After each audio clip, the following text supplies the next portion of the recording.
semuanya, kenalin kita dari kelompok sejarah. Kali ini kita bakal ngejawab pertanyaan dari kelompok 2, 6, 8, dan 10. Sebelum itu, kenalan dulu yuk. Kenalin, nama aku Dea, absen 21. Kenalin, nama aku Megida, absen 31. Kenalin, aku Dian, absen 34. Kenalin, aku Sally, nomor absen 35. Kita mulai aja yuk teman-teman.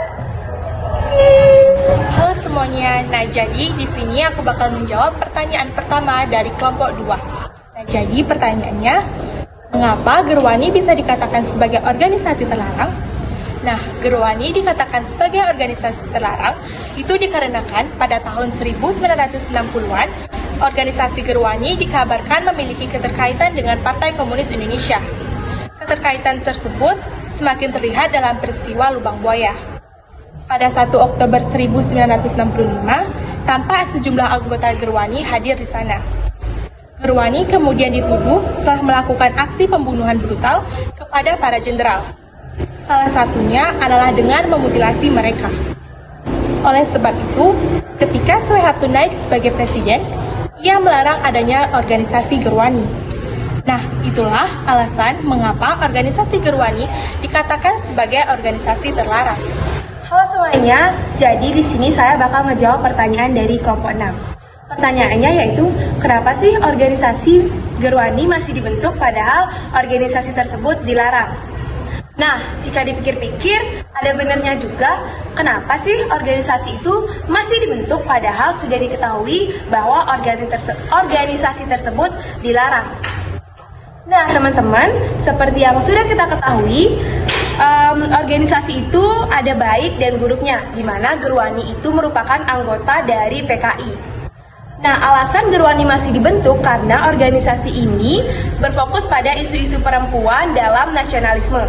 Contoh isu perempuan yang mereka perjuangkan adalah mendorong perubahan undang-undang perkawinan yang dianggap tidak adil bagi para wanita.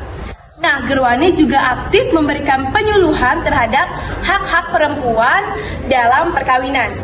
Nah, itu dia jawaban kenapa organisasi Gerwani masih dibentuk.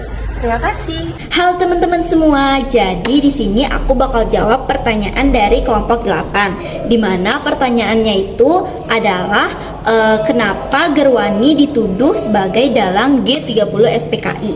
Jadi kalian pasti udah nggak asing lagi kan dengan peristiwa G30 SPKI, di mana peristiwa itu memakan korban jenderal-jenderal Angkatan Darat, di mana 6 jenderal dan 1 perwira itu terbunuh dengan cara yang sangat sadis. Teman-teman udah pasti nggak asing lagi kan dengan PKI, yaitu Partai Komunis Indonesia. Nah, hubungannya dengan Gerwani itu apa sih sampai Gerwani ini dituduh sebagai dalang G30 SPKI? Nah, jadi PKI ini memiliki 3 sayap organisasi yang terdiri dari PTI, PR, dan juga Gerwani ini sendiri. Maka dari itu Gerwani dituduh sebagai dalang G30 SPKI karena dia adalah bagian dari organisasi Partai Komunis Indonesia ini sendiri. Jadi dia kena imbasnya gitu. Sampai sini udah pada paham kan? Kasih. Hai guys, jadi perkenalkan, nama aku Niko Mangaria Megida Putri Devi, absen 31. Jadi aku di sini akan membahas dan membalas pertanyaan dari kelompok 10, di mana pertanyaannya adalah kenapa sih organisasi Aisyah ini masih berdiri sampai sekarang. Nah, alasan utamanya itu adalah bahwa organisasi Aisyah ini masih berdiri sampai sekarang karena dia itu adalah organisasi keagamaan. Nah, jadi organisasi Aisyah ini 11-12 sama organisasi Muhammadiyah. Jadi karena organisasi Aisyah ini organisasi keagamaan, jadi agama Islam ini meyakini bahwa organisasi Aisyah sebagai organisasi yang dapat meyakinkan keyakinan, sistem paham, dan juga strategi perjuangan untuk terwujudnya masyarakat Islam yang sebenar-benarnya.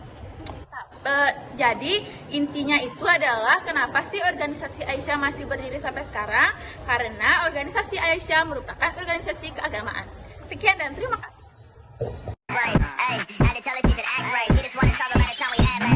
Don't get me fucked, your feelings. The way she took my song, it's a spiritual healing.